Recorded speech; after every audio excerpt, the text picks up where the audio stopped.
బద్దమైన కాంగ్రెస్ పార్టీ ప్రజలకు రక్షణ. అందుకే ఈరోజు తెలంగాణ ప్రజలు కాంగ్రెస్ పక్షాన బలంగా నిలబడ్డారు.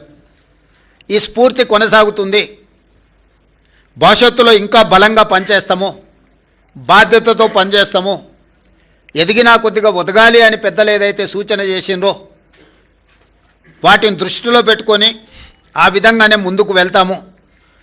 ప్రతిపక్షంలో ఉన్న వాళ్లకు అధికారం కోల్పోయినా అహంకారం దగ్గలేదు. ఇంకొక ఆయన కడుపు నిండా విషం పెట్టుకొని, మూసీలో కాలుష్యం కంటే ఆయన కడుపులో విషం ఎక్కువగా కనిపిస్తుంది, ఆయన మాటల్లో, ఆయన చేతల్లో, ఆయన వ్యవహార శైలిలో. ఇప్పటికైనా ప్రజా తీర్పును గౌరవించి ప్రభుత్వం తీసుకుంటున్న నిర్ణయాలకు సహకరించి ముందుకు రావాలి. ఏదైనా మాట్లాడతాం, ఎట్లయినా మాట్లాడతాం.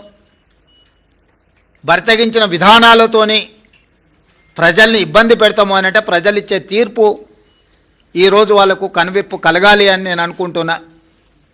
ఈ ఫలితాలను చూసే అద్భుతం అనుకుంటారు. సంతోషం.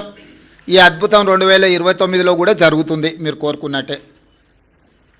2/3 మెజారిటీతోనే 2029లో కాంగ్రెస్ తిరిగి అధికారంలోకి వస్తుంది.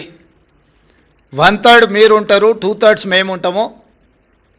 ఈ తీర్పు 2029లో కూడా పునరావృతం కాబోతుంది. ఇప్పటికైనా అహంకారం తగ్గించుకోండి, అసూయను తగ్గించుకోండి. తెలంగాణలో అమలు జరుగుతున్న సంక్షేమ అభివృద్ధి కార్యక్రమాలకు సహకరించండి. బాధ్యతాయుతమైన ప్రతిపక్షంగా వ్యవహరించండి. అంతే తప్ప మీ అసూయలతో, మీ ద్వేషంతో తెలంగాణ రాష్ట్రానికి నష్టం జరిగే విధంగా మీరు మాట్లాడకండి.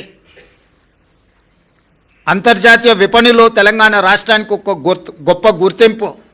పర్ క్యాపిటా దేశంలోనే నెంబర్ 1. 3,87,000 రూపాయలతో పర్ క్యాపిటా ఇన్కంలో కానీ, జిఎస్డిపిలో కానీ